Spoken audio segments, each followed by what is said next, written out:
ये कहानी करीब 35-40 साल पुरानी है और बिल्कुल सच्ची है। मुझे मेरे पिताजी ने ये कहानी बताई थी।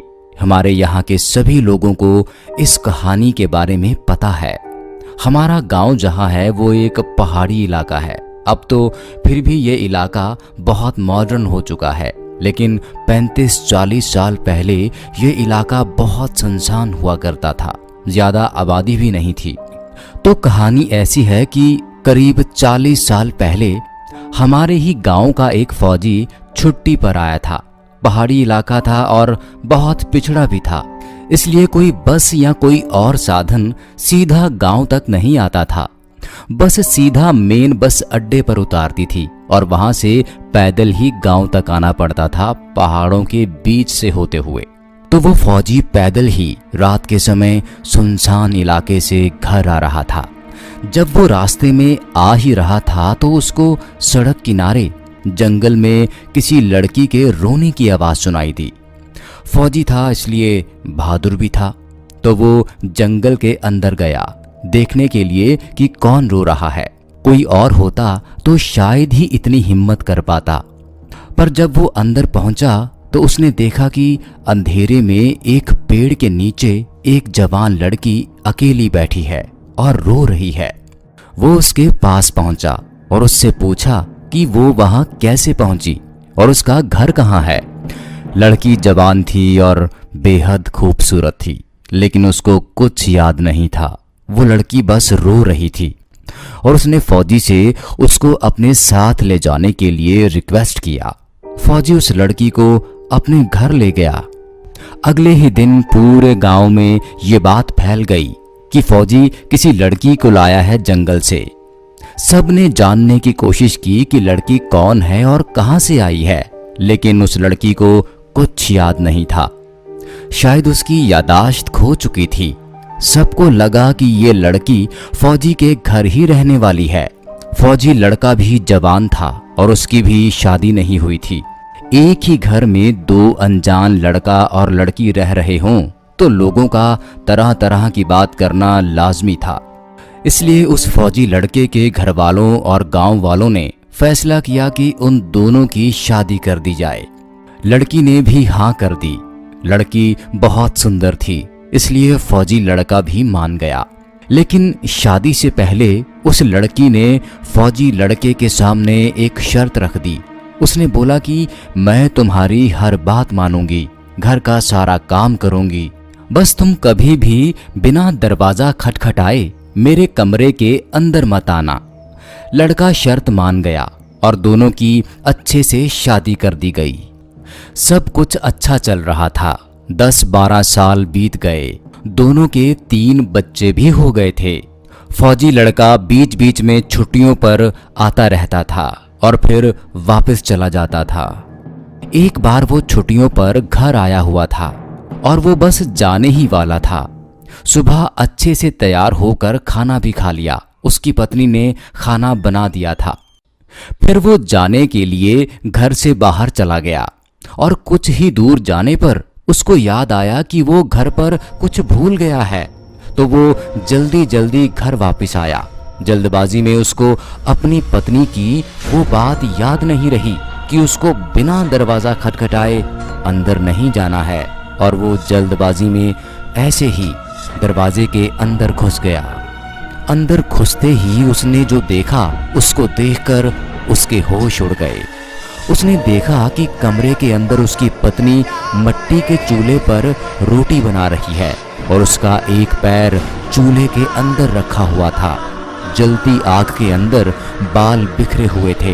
ये देखकर उसकी चीख निकल गई। चीख सुनकर उसकी पत्नी का ध्यान उस पर गया तो वो गुस्से से उठी और चिल्लाई, मैंने बोला था ना कि कभी भी बिना दरवाजा खटखटाए अंदर मत आना। इतना बोल के उसने गुस्से में उस फौजी को एक थप्पड़ मारा और तेजी से भाग के बाहर चली गई। वो इतनी तेजी से निकली कि कोई देख ही नहीं पाया कि वो कहाँ गायब हो गई। उस थप्पड़ की चोट ऐसी थी कि उस फौजी की गर्दन हमेशा के लिए टेढ़ी हो गई और बुढ़ापे तक टेढ़ी ही रही। उस दिन के बाद किसी ने उस लड़की को नहीं देखा। गांव के लोग आज भी इस बारे में बातें करते हैं, लेकिन किसी को नहीं पता कि वो कौन थी और कहां से आई थी। मेरा नाम विप्लव है, मैं महाराष्ट्र का रहने वाला हूं।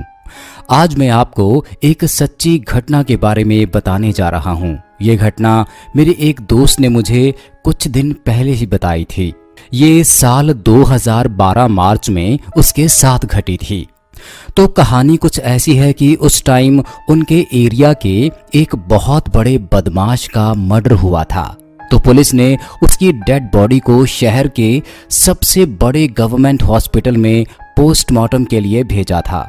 वो हॉस्पिटल 6 मंजिल का है, जिसमें पोस्टमार्टम वाला वार्ड सबसे ऊपर वाली मंजिल पर है। वो एक बहुत बड़ा हॉल है जहां एक साथ कम से कम 60-70 लाशें रखी जाती हैं। तो जिस बदमाश का मर्डर हुआ वो उसी हॉस्पिटल में मौजूद था। वो उसका बहुत खास दोस्त था। तो अपने दोस्त के मरने के गम में उस दिन उसने बहुत ज्यादा शराब पी ली थी, इतनी ज्यादा कि वो अपने आप को संभाल भी नहीं पा रहा था। वहां उसके दोस्त के और भी बहुत से रिश्तेदार मौजूद थे। तो उनमें से एक ने उसे कहा कि तुमने बहुत ज्यादा शराब पी ली है, तुम नशे में हो, तो तुम थोड़ी देर यहीं सो जाओ।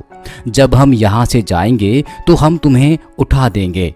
वो मान गया और जाके एक स्ट्रेचर के ऊपर सो गया। उस आदमी ने उसको एक कंबल से ढक दिया। कुछ देर बाद जब उस डेड बॉडी का पोस्टमार्टम पूरा हुआ तो हॉस्पिटल वालों ने उनको डेड बॉडी हैंड ओवर कर दी। सब लोग वहां से जाने लगे, लेकिन जिस आदमी ने उसको उठाने को कहा था वो उसको उठाना भूल ही गया और वहां से चला गया। हॉस्पिटल के वार्ड बॉय ने उसको स्ट्रेचर पे कंबल में लिपटा देखा तो उसको डेड बॉडी समझ के उसे लाशों के बीच में ले जाके रख दिया और बाहर से ताला लगा दिया। वो रूम तभी खुलता था जब कोई डेड बॉडी या एक्सीडेंट केस आया हो। वो वहीं सोता रहा। फिर जब उसकी आंख खुली तो देखा कि वो एक बहुत बड़े रूम में कई सारे लोगों के बीच में लेटा हुआ है। पहले तो उसको थोड़ा अजीब लगा कि यहाँ इतने सारे लोग क्यों लेटे हैं। उसने अपना मोबाइल निकाल के देखा तो मोबाइल की बैटरी भी खत्म हो चुकी थी। उसने आसपास लेटे लोगों के ऊपर से कंबल हटा के देखा तो सबसे पहले उसको एक बुजुर्ग आदमी लेटा दिखाई दिया। उसने उसको उठाने के लिए उसको पकड़ के जोर जोर से हिलाया, लेकिन कोई जवाब नहीं आया। उसने ध्यान दिया कि वो तो सांस भी नहीं ले रहे थे, तो वो बहुत डर गया। उसने जल्दी से दूसरी लाश का कंबल हटाया, जिसमें उसको एक जवान लड़का दिखा। उसके चेहरे पे बहुत सारे घाव थे। फिर उसने तीसरे स्ट्रेचर की लाश का कंबल हटाया तो देखा कि वो एक औरत की लाश थी जो बुरी तरह से जली हुई थी। यह सब देखकर वो इतना डर गया कि वो वहीं पर बेहोश हो गया। फिर 3-4 घंटे बाद उसे होश आया तो उसने देखा कि उस औरत का चेहरा बिल्कुल उसकी आंखों के सामने था। उसे देखकर वह वहां से भागने की कोशिश करने लगा। उसने दरवाजे को धक्का दिया, लेकिन दरवाजा नहीं खुल रहा था। वो 1-1.5 घंटे तक जोर जोर से आवाजें लगाता रहा, लेकिन कोई दरवाजा खोलने नहीं आया। वो संडे का दिन था और संडे के दिन उस हॉस्पिटल में 5वें और 4थे माले पर ताला लगा रहता था। फिर उसने एक स्ट्रेचर के ऊपर से रॉड उठाई और उस रॉड की मदद से दरवाजे को खोलने की कोशिश करने लगा, लेकिन 3-4 घंटे कोशिश करने के बाद भी दरवाजा नहीं खुल सका। हार के वो एक कोने में जाकर बैठ गया। बैठे बैठे उसका नशा करने का मन किया।